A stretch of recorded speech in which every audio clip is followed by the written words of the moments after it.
Hello everyone, welcome to my engineering IQ channel. आज हम study करेंगे थर्ड लॉ ऑफ थर्मोडायनेमिक्स, इसकी applications and heat pumps and COP. COP means coefficient of performance. I hope like my video.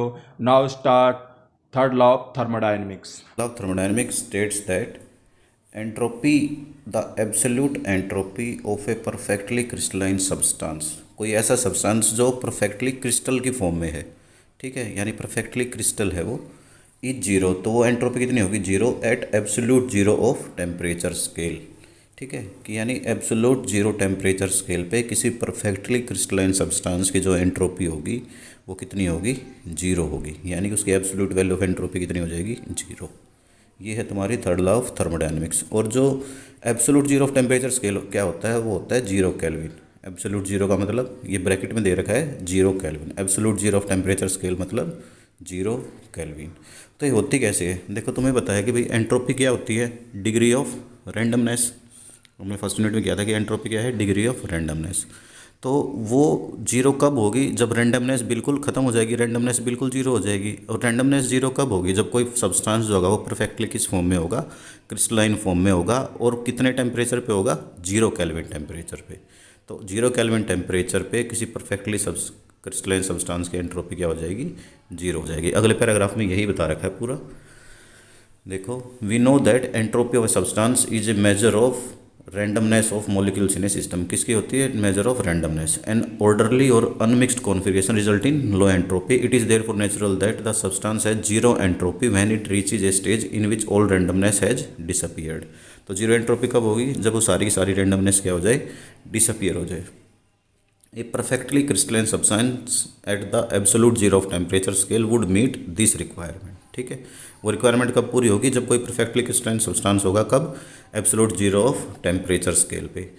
Should have zero entropy. This observation leads to the third law of thermodynamics, ठीक है, which states that. ये वही statement फिर से आ गई।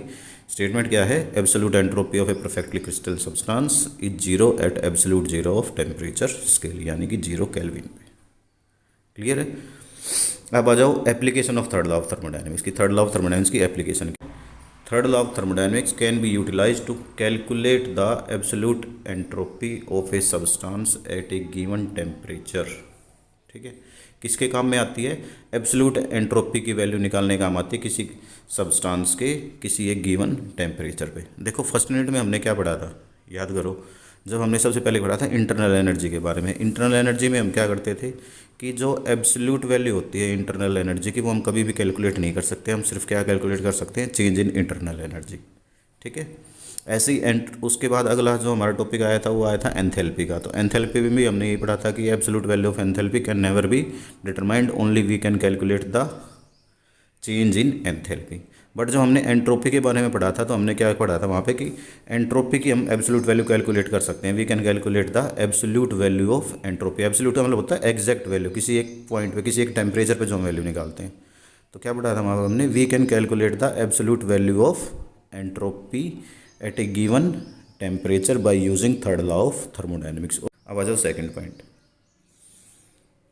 Second application क्या है? It is use the predict the behaviour of different material to temperature changes. की जो अलग अलग मटेरियल हैं, कोई भी जो मटेरियल है वो टेम्परेचर जैसे जैसे चेंज होगा तो वो कैसे बिहेव करेगा, ये हम किसके द्वारा बता सकते हैं? By using third law of thermodynamics के द्वारा। और तीसरी प्रॉपर्टी क्या है कि थर्ड लॉ ऑफ थर्मोडायनेमिक्स, इसका हम डायरेक्ट यूज़ कर सकते हैं इन ultra low temperature physics and chemistry में, हम इसका यूज़ कर सकते हैं। ये है इसकी third application. Clear? Next, heat pump. तो हीट पंप के बारे में आप लोगों को पहले भी पता है, मैंने पहले काफ़ी बार पढ़ा भी रखा है, तो ज़्यादा डिटेल में नहीं बताऊंगा, मोटा मोटा बता देता हूँ इसका। हीट पंप क्या करता है? लो टेम्परेचर रिजर्वायर से हीट लेगा, Q2 हीट लेगा, और इस हीट को भेज देगा कहाँ पर? हाई टेम्परेचर रिजर्वायर पे। हीट लेता है, Q2 हीट लेता है, Q1 हीट भेज देता है हाई टेम्परेचर रिजर्वायर पे। तो हमने पहले ही पढ़ा था क्लोसियस स्टेटमेंट में कि लो टेम्परेचर से हाई टेम्परेचर में हीट भेजने के लिए हमें एक्सटर्नल वर्क की जरूरत होती है। और वो एक्सटर्नल वर्क हम इतना दे रहे हैं यहाँ पर, W वर्क दे रहे हैं हीट पंप में। W क्या है? External work. तो यहाँ पर भी जब हम एनर्जी बैलेंस लगाएंगे तो अंदर कितनी हमारी हीट आ रही है? W अंदर आ रही है हीट पंप के, और Q2 अंदर आ रही है, और बाहर कितनी निकल रही है? Q1, यानी कि Q1 is equal to W plus Q2। Energy balance लगाएंगे तो W की वैल्यू यहाँ पे क्या आएगी? Q1 minus Q2। अब आगे आ जाओ, ये यही बता रखा है सारा। अब कोफिशेंट, ये इंपॉर्टेंट टर्म है, कोफिशेंट ऑफ परफॉर्मेंस, ये अच्छे से याद कर लेना। सीओपी की फुल फॉर्म कई बार पेपर में आ जाती है, क्या होती है? Coefficient of performance. और इसको हम कैसे डिफाइन करते हैं? COP is defined as the quantity of heat absorbed at low temperature, कि लो टेम्परेचर से जितनी हीट एब्जॉर्ब करी जा रही है per unit work by the heat pump. तो यानी कि लो टेम्परेचर से कितनी हीट ले रहा है? ये Q2 हीट यहाँ पर ले रहा है लो टेम्परेचर रिजर्वायर से, और वर्क कितना है? W। यानी COP क्या होगी? Q2 divided by W। यही आगे आगे हमारी COP क्या होगी? Q2 divided by W। अब एनर्जी बैलेंस जो हमने लगाया था वहाँ से क्या आया था? Q2 plus W is equal to Q1, तो W की वैल्यू यहाँ पर आ गई हमारी Q1 माइनस Q2। इसको इक्वेशन 1 में पुट कर देंगे तो COP की वैल्यू हमारी क्या हो जाएगी? पुट करेंगे तो Q2 की जगह क्या आ गया? सॉरी, Q2 की जगह Q2 आ गया यूँ का यूँ, और W की जगह क्या आ गया? Q1 minus Q2। तो इससे हम क्या निकाल लेंगे? और Q2 को और Q1 को रिप्लेस कर सकते हैं T1 T2 से, पिछले यूनिट में हमने बताया था। तो COP का फार्मूला क्या आ गया? दूसरा T2 divided by T1 minus T2। Okay, हमारा A sin ओमेगा टी।